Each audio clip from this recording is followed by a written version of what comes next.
په روابطو کې د نارینو او ښځې د شخصیت ټاکلو بیولوژیک عوامل دا چې میړه او میرمن یا نارینه او ښځه یو د بل سره روابط ساتي دوی باید د روابطو د لا ټینګښت په توګه باید د نارینو او د ښځو په باره کې معلومات ترلاسه کړي، باید معلومات ولري او دا ډېر مهم دی. هغه میړه او میرمن یا هغه نارینه او ښځه چې د نارینه او ښځو د جوړښت په اړوند معلومات لري هغوی روابط ډېر ښه ساتي نسبت به هغه کسانو ته چې هېڅ معلومات نه لري. د یوټیوب په پلیلیست کې یو پلیلیست ته د نارینه او ښځې فرق، د نارینه او ښځې اړوند معلومات، تاسو کولی شئ دغه پلیلیست پیدا کړئ زما په چینل کې چې د نارینه او ښځې اړوند موږ تاسو ته معلومات درکړو. راځو نن دا دی چې د نارینه او ښځې د شخصیت ټاکلو بیولوژیک عوامل څه رقم دي، د نارینه او ښځو شخصیتونه څه رقم جوړیږي، تر څو تاسو د اړوند معلومات ولرئ او وکولی شئ په روابطو کې یو بل درک کړئ. که تاسو یو د بل اړوند هر څومره علمي معلومات لرئ هغومره کولی شئ یو بل درک کړئ او روابط مو ښایسته واوسیږي. نو راځو د نارینه او ښځې د شخصیت ټاکلو بیولوژیک عوامل درې دانې دي. یو د جنسیت رول، جنسیت د شخصیت په ټاکلو کې معلومدار رول لري، یعنې د نارینو خویونه جلا دي او د ښځو خویونه جلا دي. دغه شخصیت ټاکل زموږ په جنسیت کې ډېر جنسیت زموږ په شخصیت ټاکلو کې ډېر رول لري. وایي د نارینه او ښځې ترمنځ بیولوژیک توپیرونه ډېر او متنوع دي. نارینه او ښځې ډېر بیولوژیک فرقونه لري او ګڼ شمېر دي چې باید اړوند یې تاسو معلومات ولرئ تر څو وکولی شئ سالمې روابط جوړ کړئ. دا توپیرونه د بدن په ظاهري بڼه، فیزیولوژیکي بڼه او په ځانګړې توګه د اندوکراین غدو کې په معلومدار توګه لیدل کیږي. وایي د نارینه او ښځې رواني توپیر د پخوا زمانې څخه ویل سوي دي چې د نارینه او ښځې رواني توپیرونه فرق لري. ښځه که ځان نشي کولی، نارینه که ځان کولی شي. د نارینه او ښځې جنسي توپیرونه څه شي دي چې تاسو ته به سوال پیدا کیږي. هغه عبارت دي له حسي اعمال، دا چې نارینه او ښځې څه رقم حس کوي، احساس یې، حرکت یې، د نارینه او ښځو حرکت څه رقم دی، فرق کوي که یا ذهني اعمال د نارینه او د ښځو فرق کوي، احساسات یې، چلندونه یې، غوښتنې یې، د ښځینه او نارینو د کړنو هغه انګیزه، دا هر څه یو د بل څخه فرق لري. تاسو نارینه د جنسیت د رویه، یعنې دا چې ته ښځه یې او ته نارینه یې ستاسو په منځ کې فرقونه شته. دا چې د نارینه په ذهن کې څه ګرځي او د ښځې په ذهن کې څه ګرځي پر دا باندې ډېر فرق شته.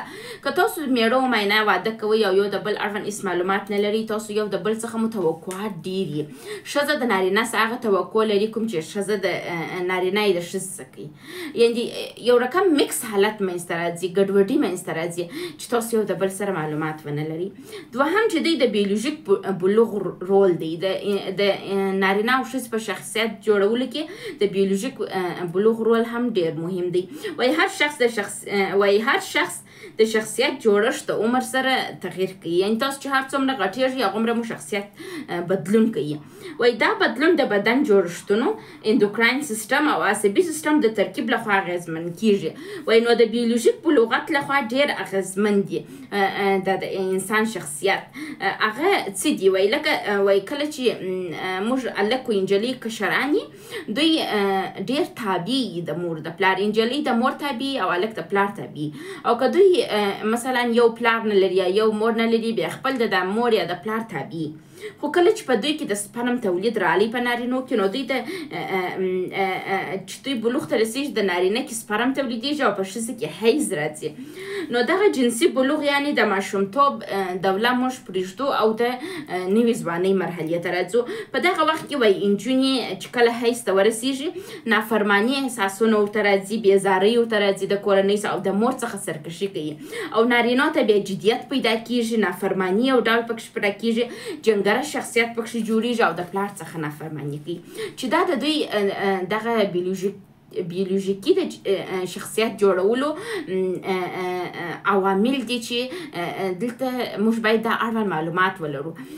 بل دریم دی وایي د عصبي او اندوکراین عواملو رول. وای په خوی جوړولو کې د اندوکراین غدې عمل چې د عصبي سیستم په توسط ترسره کیږي ډیر مهم دی. د جنسي توپیرونو یو له اصلي لاملونو د اندوکراین سرایت کې تغییر توپیر دی او حتی د یو شخص عمومي وده تر ډیره حده د دې غدو لخوا کنټرول کیږي. دا مو وویل شاید لږ تاسو ته مبلغ یې، خو لسته دا خبرې څه دي؟ خو لسته دا خبرې څه دي؟ وایي تاسو نارینه او ښځې په ډول توګه په ډېر رقمونو سره یو د بل څخه فرق لري. نارینه شخصیت یو رقم جوړیږي، د ښځې شخصیت بل رقم جوړیږي. نارینو کې جنګجویي دعوګیر جوړیږي او ښځې کې دلربایي جوړیږي، ښایستونه پکښې راځي، رنګونه پکښې راځي. یعنې د ښځې څخه ماهانه مریضي راځي او د نارینه سپرم خارجوي. دا هغه څه دي چې ستاسو هغه بیولوژیک په جنسیت کې ما بیولوژیک رولونه دي چې فرق کوي. نو تاسو چې دومره تغییرات سره لري، تاسو نارینه او ښځې په روابط کې هم داسې تغییرات سره لري. تاسو نارینه او ښځې کوشش وکړئ چې یو بل اړوند معلومات ترلاسه کړئ.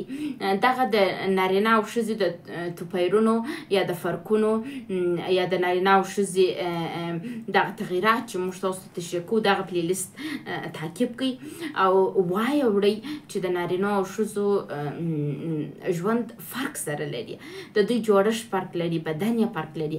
نارینه چې د ښځې څخه د نارینه توب هیله نه لري او ښځې چې د نارینو څخه د ښځېتوب هیله نه لري.